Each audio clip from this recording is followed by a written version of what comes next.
Today, my guest is Melanie Bragg, and our topic is heart-centered authenticity. This is the Divorce to Dynamite podcast. I am Michelle O'Neill.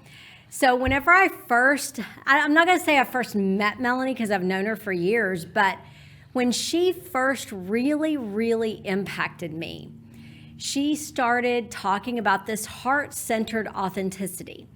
And for any of y'all that know me very well, I called this a squishy topic. And she said, Michelle, what's squishy mean? And I had to tell her what I meant by squishy. But she impacted me so much by what she taught me in one little thing. And we're going to demonstrate it for you here in just a second. But this one little thing that she taught me took me from non-squishy Michelle to like this one little squishy thing that has impacted me and made such a difference in my life. And I wanted to share it with you guys because I think it's going to really impact you guys as much as it impacted me. So welcome to the show, my friend, Melanie Bragg. Thank you so much, Michelle. It's such an honor to be here. You are such a heart-centered woman, whether you're squishy or not. Don't tell everybody that. It let out my secret. Don't tell everybody. Then everybody will think I'm squishy. So I remember when we were in Cancun at our women's retreat, and I remember you were speaking about this heart-centered authenticity. And, I think I was just kind of like, I don't know, it was just such a squishy topic that I was maybe just a little bit averse to it. Mm-hmm. A lot of people are. Right. And especially as lawyers, like you're a lawyer, I'm a lawyer. Like I think lawyers just kind of naturally are a little bit less squishy maybe. Oh, yeah. And you even were like, what is squishy? You remember that? I love it though. Yeah, but you're squishy. I'm not very squishy, but then you demonstrated for me this heart hug, right? You remember doing that? And it's so much more connected. So, all right. Well, can we demonstrate the heart let's hug, do it. and then Let's we do can it. sit down, and I want to tell everybody the meaning of it. Okay. Perfect, all right. perfect. So we're going to demonstrate it. All right. Everybody ready for the heart hug? All right. So we're going to do the heart hug. Let's do a normal hug. Oh yeah. Okay. A Normal hug. All right. Now heart hug. All right. We ready? Oh, we got to. Wait a minute. I got to be more intentional about it.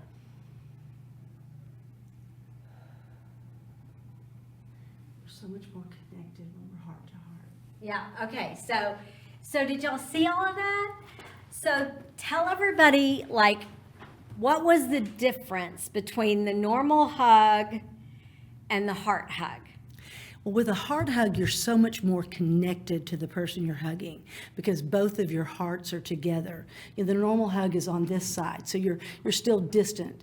But when you do the heart hug, where your heart and their heart are together, and then you stand there, you're close, and you take a breath, you get your breath together. There's that synergy. And you can hold it for however long you want. You can do a real quick heart hug, or you can have a more deeper. I was trying to do the quick version. I know. They're lawyers. We're lawyers. That's how we do things. But then you get really deeply connected to the other person, and then you realize we're all really connected in a deep and wonderful way. So that's what I learned that from Jack Canfield, the Chicken Soup co-creator. He's just a wonderful teacher. I love that. It feels so opposite of how you should hug. Because you're right. I never really thought about it. Like we always hug on the other side. I do the heart hug, and sometimes it takes people back, but then when they do it, they love it, and they kind of walk away maybe, what's going on there? But it does feel so much squishier and so much more connected. Yeah, it really is. Yeah. Feels like a squishy, plush, soft teddy bear. Yeah. That's what you remind me of, is like a squishy, soft, plush teddy bear. Now, you kind of get used to seeing how people love your hugs. All of a sudden, when you go someplace, everybody's reaching out for a hug before you even think I do. Every time I see you, I want a hug. It's so great. How did you come to this heart-centered authenticity topic? I mean, you're a lawyer. Where did this come from? Right. There is a lot of fear around self-growth because sometimes we're afraid to look in the mirror and see what it is we're going to see. It's never as bad as we think it is. But I was 34 years old. I had just finished my first year as the only year as the first woman president of Houston Young Lawyers. I had a sort of an out-of-body experience at the party. I was there there with my big Texas hair and my red sequin dress, and I was Miss It. But there was like a part of me that was looking at myself saying, who is that woman? I don't know this woman. I was separated from myself, and I was looking at myself thinking, who is she? So the next day I was on to this place called the Ashram, and it was my very first metaphysical health place. And all these 50 and 60-year-olds kicked my butt. They were so healthy. And so I had to go back. And that started my journey, but it's been like 34 years now that I've been on the journey. But when you first start your journey into yourself, you have to just spend the time and go through the process. And it's not easy, but you're rebuilding your life. So I know many women that listen to your podcast are in the process of rebuilding. And there's some tough times to it, but when you get to the other side and take the next step out, it's so much better. So I just urge everyone to go ahead and have the courage to start the journey, wherever you are. So define for me what heart-centered authenticity means to Melanie. Okay, so when you're connected to yourself, okay, when you do a heart breath, the heart breath, there's a heart hug, there's the heart breath. And the heart breath is just where you just put either one or two hands on your heart, and you're connected to yourself, and you just do some deep breaths to the count of 1, 2, 3, 4. 1, 2, 3, 4. And in those breaths, as you take those 4 count breaths, you breathe in the things that you want in your life, and then you breathe out the things that you don't want. And you can say things to yourself while you're doing the heart breath. You can say, I am safe, I am happy, I'm at peace, I am healthy. And then the things that you want to let go of are when you have fear, doubt, confusion, anything. You're breathing in peace, joy, and love, and you're breathing out the fear, doubt, and confusion. So you can center yourself in the morning, you can center yourself during the day, but getting connected to you. Who are you? I think a lot of women, when they go through a divorce, they realize, wait a second, I've turned everything, all of my power over to my husband. I haven't really made the decisions. Is this what I want to do? I went through that process too after my divorce. It was probably the biggest. I was used to success. I wasn't used to, quote unquote, what I considered failure at the time. So I was like, I wanted to take each idea that I had and say, where did this come from? Did it come from culture? Did it come from news? Did it come from my parents? Did it come from school? And just really get down. When you're heart-centered and authentic in yourself, you have your ideas. You're an actor, not a reactor in your life. And so you kind of have to break it down piece by piece, Michelle. It's not just an instant one-step deal, but starting with a mindful meditation, just doing a 10-minute meditation every day. Small incremental changes over time produce great results. You know that. Yeah. So tell me about your morning routine. Okay. What is your morning routine that kind of gets you in this place? Yeah, this has really changed my life just radically, okay?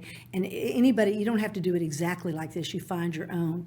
But I start almost every day, not every single day. You don't have to do everything perfectly, but you try to do it every day. And if you do it 5 days a week, if you do it 4 days a week, give yourself credit. You don't have to overdo it. A 10-minute meditation. There's so many great apps, the Calm app, the Happier app. There's just Headspace. There's a bunch of really, Peloton has a ton of good meditations. So you do a 10-minute meditation. I do mine before I get out of bed. I do not leave the bed till it's done. And then I go into my Peloton. I have a Peloton at home. I love Peloton. So this is not a Peloton commercial, but anyway, I do 10 minutes, even a 10-minute workout. You've worked out. You don't have to do an hour. I do 10 minutes of stretching, 10 minutes of a little treadmill walk. And sometimes it turns into 20 and sometimes it turns into 30, depending on how much time I have. But I do a little workout. So I've done a meditation, I've done a workout. And then when I'm getting ready, when a woman puts on her makeup, that time is a ritual time space that you can really do your affirmations. You can build yourself up while you're addressing your palate, while you're loving yourself, while you're putting on your makeup. Some girls put it on in the car, and that makes it a little harder. But having a gratitude, just saying, thank you for this beautiful sunny day. Thank you for this wonderful shower. I'm grateful for the flushing toilets, for God's sakes. There's so many things to be grateful for. So by the time I walk out the door, I'm already super successful. I'm full. I've got a full tank. And that way, when the day takes me and you get barraged, you get bombarded, you go through whatever you go through during the day, I have that solid inner core of being a successful person. I feel good about myself. It doesn't matter what everybody else thinks about me. It's what I think about me. So that's part of the reframing. You're not going around depending on everybody else to build you up. You get built up from the inside out. So what are some of the mantras you tell yourself? Because I love mantras, especially when I'm working out, because working out's hard for me.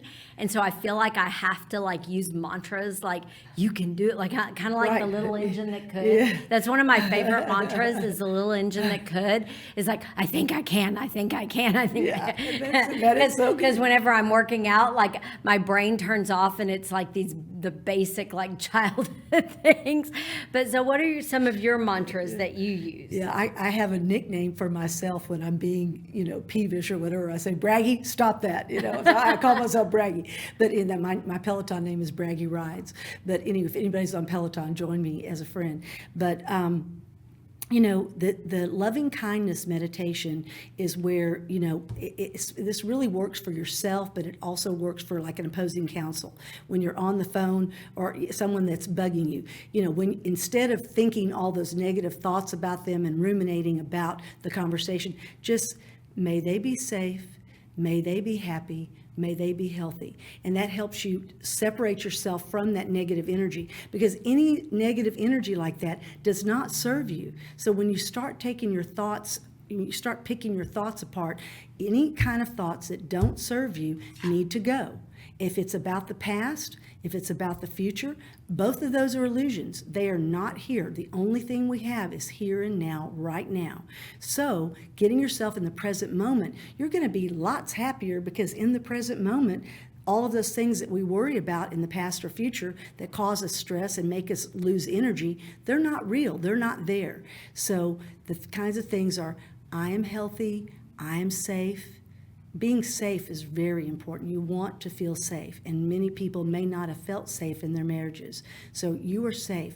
I am resilient. I am strong. I'm at peace. For mothers, I'm a good mother. I'm a good wife. I'm a good person. I'm a good friend. I'm a good sister. Just believing in yourself. Just a few little loving kindness to others and to yourself during the day. Replace any worry. If you find yourself spiraling down into that place, right, just pop yourself back out. And it's a discipline. Small incremental changes over time produce great results. You don't have to do it all at once. You can take it step by step. I like what you say about giving that positive energy to something that was negative, and especially in the context of life after divorce. That's a lesson that I learned from a friend of mine, a friend of yours, Lisa McKnight. She taught me that many years ago, in the context of I just got very I don't even know, just tweaked about a person that was just a negative influence. Mm-hmm. And I was just obsessed kind of with why don't they like me, or what's going on with this? And they're just so negative, and no. And I think she got tired of hearing me complain about it. And she finally just said, Michelle, why don't you just pray for them? Yeah. Why don't you just pray for them? Pray for God to grant them some positivity in their life, or pray for them.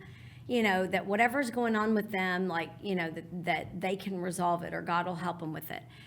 And it was kind of one of those bam, what was that commercial? The V8. I had a V8, It was one of those moments where it just kind of hit me in the forehead of why did somebody else need to tell me that? It's a huge shift. It's a huge, the one that hit me the very first time I did a CLE on mindfulness, it was in 2017, and there was another person that was going ahead of me, and he had a 1-hour deal. So I was watching his deal to see what he did, because nobody knows how to do these things. We've never done them before. But he had a slide on there from Don Miguel Ruiz, The Four Agreements. I love that and book. I love that book too. I got it in 1990, but it never really hit me. But there was a slide that said, don't take things personally. And so in that moment, I said, Love that book. Yeah. I said to myself, I looked at that slide and I said, what would my life be like if I didn't take things personally?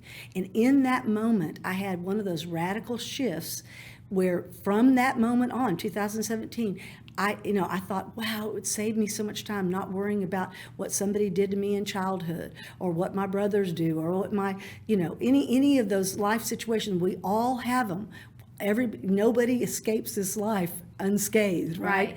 But the radical, miraculous changes that I've seen from just not taking things so personally. But isn't that the thing? Is like, I think we all think that everybody else in the world is thinking way more about us than they are. Like, we are thinking way more about ourselves than we think about anybody else.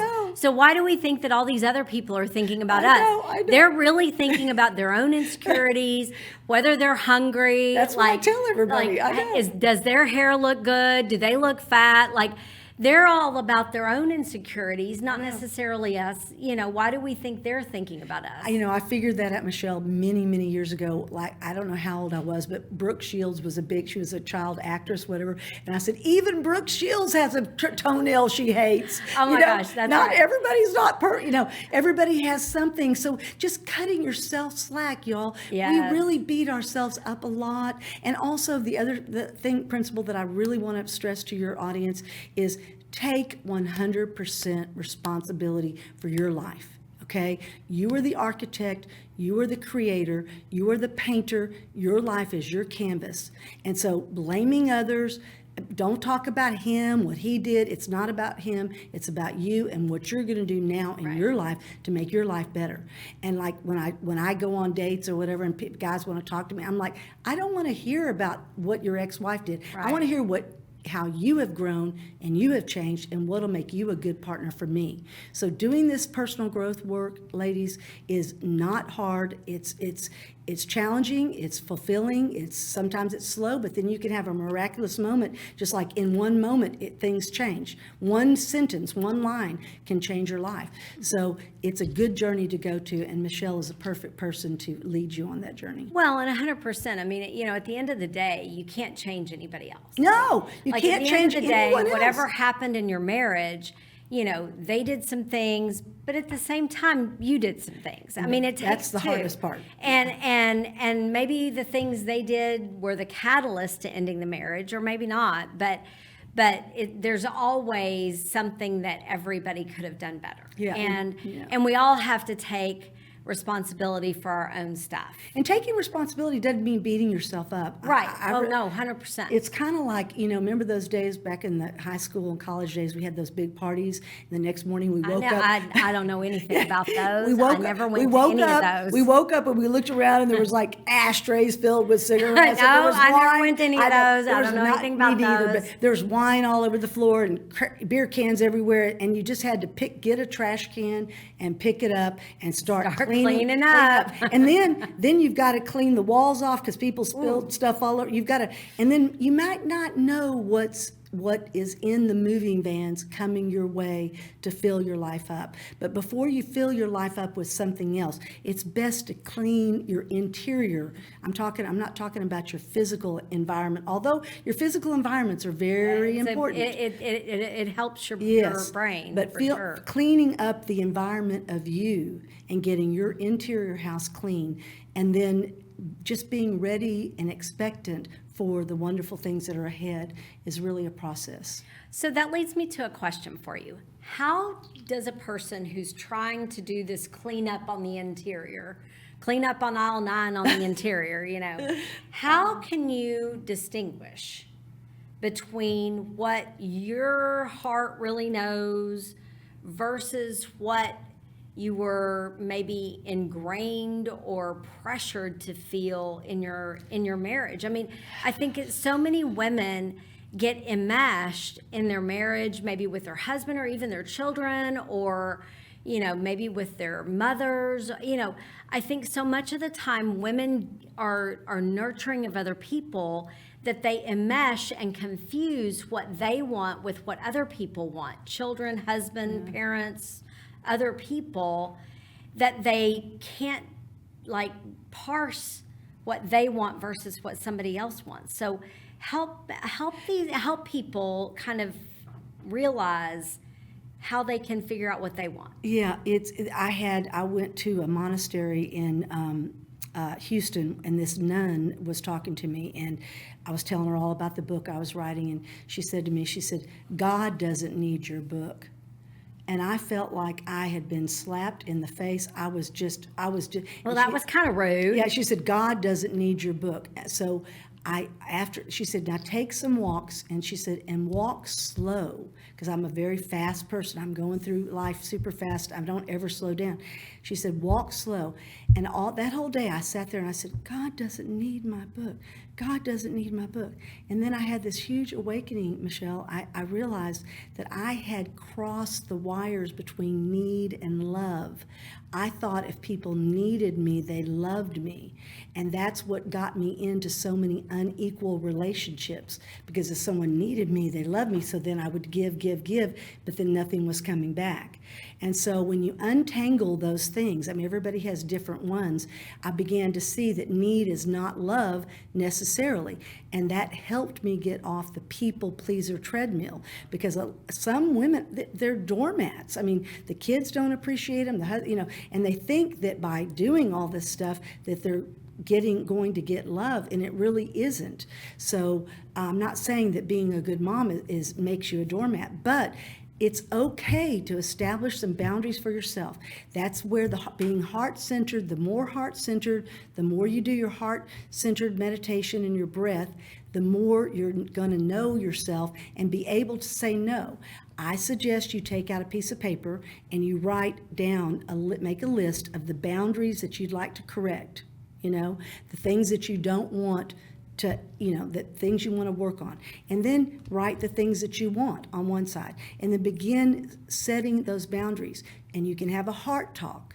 A heart talk is a structured talk where you don't talk about blame. You can say, I feel that it's important for you to make it to school on time yourself, or I feel that I don't need to go pick up donuts every day, or just any little thing that you're needing to change. But don't blame anybody. Don't be upset with anybody. Just talk from your heart and start setting some boundaries. And the weird thing about it, Michelle, you know this, when you start setting those boundaries for yourself, it gets easier and easier, and then people respect you for it and they admire you for it, and things get better. It's crazy how this works. Well, and when you start setting those boundaries, though, there's also the next step of setting boundaries. Yeah. Is you also have to be prepared to let them experience the consequences of the boundaries, right? Yes. I mean, and to me, that's the hard part, right? You can write down your list of boundaries and then express I feel that I shouldn't have to go get the donuts every day. But then I'm not going to go get them. Right. But then the next day when it's time to go get the donuts and, the kid's crying or complaining, Mom, where's my donuts? That's the hard moment, is you've got to be prepared to enforce it. Right. And deal with the whiny cry ass that's, being a jerk when you don't go get the donuts, and be you got 2 feet? Yeah. March your ass on out there and go get your own damn donuts. I know. The journey to self-love is hard, but the more time you spend by yourself in meditation, writing, journaling, doing your heart talk, heart meditation, heart breath, the easier it will be. But I've got a girlfriend who's in her early 70s, and she finally set boundaries with her 4 children and her husband. She moved out. She moved into a condo. She's finally doing this work that really she probably should have done 40 years ago. Okay, so don't wait until you're 72 to start actually actualizing yourself. Right. Do you know what I mean? Go ahead and get it done now. And it's really not as bad as you think. It's hard the first couple of times, and I'm doing that with clients, and it really, it's much better. You enjoy your life a whole lot better. I feel like that's kind of a transition that I started going through, and I feel like a lot of women start going through this at about the age of 50. Like, I feel like it's kind of maybe even a Wait till menopause 60. thing. Wait till 60. It gets better. Well, I'm It getting gets close better. to 60, honey. It gets better. But I feel like it's maybe a mid 40s transitioning into 50, like kind of this, like all of a sudden it's like, wait a minute. I don't need to do these things. Right, anymore. right. Like who told like a me? Who told freedom. me that? Who told me I needed to do all this Right. stuff? Wait a second. What? Where did that memo come from? Yeah. You know? Yeah. Like all of a sudden it's a freeing feeling of like, wait a minute. Why do I need to be the one to pick up the underwear that's laying all over the house? Oh yeah. I know? I know. You know, it's like this freedom feeling. You really don't. Right. Well, I mean, somebody got to, but it doesn't need to be me. I mean, you can create. Why can't everybody get their own underwear? You can create some motivation around the house. You know, I am not cooking another damn meal until somebody picks up some underwear around here. Yeah, it's the thing that, and I don't blame anybody, so I don't want anybody to think that anything I'm saying is any kind of blame or accusations, because women are lovely, wonderful, generous, kind people, but we do need to take care of ourselves, and we do need to ask those questions. We do need to find out, is there a will? You know, what does the will say? Is there a life insurance policy? You know, everybody's afraid to ask questions. They're afraid to communicate. Don't be afraid to take care of yourself. Right. You're the only one that's taking care of you. Nobody else is really going to take care of you. Well, and that's 100% true, whether it's physically, spiritually, financially. I mean, there's all sorts of ways of taking care of yourself. And I think that so many women do get lost in their marriages, and you know, the statistics, which I've talked about in other shows, I mean, the statistics of women, especially women over 50, who get divorced and end up, you know, in poverty. You know, they don't have a lot of Social Security built up, they don't have a lot of retirement built up, and they get divorced, and maybe their job skills aren't where they should have been because they've been taking care of everybody else in their life and not themselves. I mean, it's just, and then here they are, they're divorced, and they haven't been taking care of themselves, and now all these people they were taking care of aren't there to take care of them. Oh, right. And you know what? I've been collecting those statistics for 42 years now, and it has not gotten any better, Michelle. Right. And I guess my mission through this podcast and through, you know, my change of kind of perspective is that if I could have one wish for the women out there, is that they would have this mindset shift, that they would suddenly get it, that they have to start taking care of themselves through job skills. Even if you decide to be a stay-at-home mom for a while, use that time while the kids are napping to upskill yourself. Yeah. Have some job skills. Stay current on whatever your area is. Make sure you have your own little fund of money. Maybe it's just to go buy a dress to go to the party next weekend. But maybe it's to go pay a down payment on your divorce lawyer if that's what you decide you need, you know? I know. It's really sad. I do consults with women that are just in tears and crying and don't know where to start, don't know where to go. And their lives are usually not better as a result of having a divorce. Right, especially in so many situations, financially. You know, the stats of women over 50 who are divorced, the chances of them recoupling, whether it's marriage or just finding someone to have companionship with. I mean, it's troubling, and which means, by the way, we're getting close to the end of the episode, but which means that the important thing, especially for women over 50, is girlfriends. Yeah. And having those girlfriend connections, which I think brings us back, you know, all the way back around 360 to where we started with, is making those girlfriend connections and having those heart-centered connections to their girlfriends. Yes. Because, as we progress through our lives, whether we can depend on our men or not, and I hope you have men out there you can depend on, but as we progress through our lives, men are not going to live as long as we are, statistically speaking. And so we're going to end up being out there with our girlfriends and living up life on the beaches of Cancun, which is where you taught me the heart hug at. Being women-centered is really, really powerful. And, sometimes on dates, I'll look at a guy and I'll just look at him and I'll go, sorry, that's not my story. Or I'll say something like, I don't want to jump into their story, Right, or I don't want to be on the beach of Cancun with you at 85. Or I'll say, I've spent a lot of years working on myself and getting my life to this point, and I'm not going to let anybody or anyone. It has to be better, not worse. Yes. It has to be an addition. Yeah. But getting yourself filled and full through a mindfulness practice, and it's just a day by day, 10 minutes of meditation a day. 6 months from now, if you do I challenge your viewers to do 30 days of the 10-minute meditation, 10-minute some kind of stretch workout, whatever. You can do it with or without a program, and then some gratitude before you leave the house. Let Michelle know how you did. I love that. And I love doing it before you get out of bed.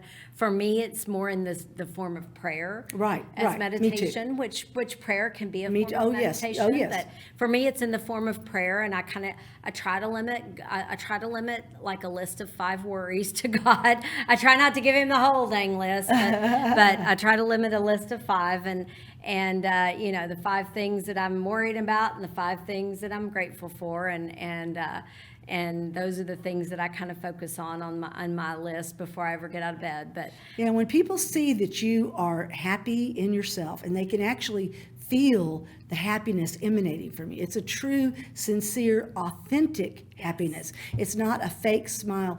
There's a lot of really pretty people that aren't that pretty because you can see that they're really not that happy. Lack of authenticity. And then there's some people that are moderate, whatever, but yet they're so beautiful. Yes. So I want that. I think about God's mirror. He taking joy in life is our best cosmetic. Thank you for joining me, and thank you for being on the podcast Thank you so today. much. I've enjoyed I really having appreciate you. it. Hope that this helped your All right. Thank y'all for joining us today. This has been the Divorce to Dynamite podcast with Melanie Bragg as our guest.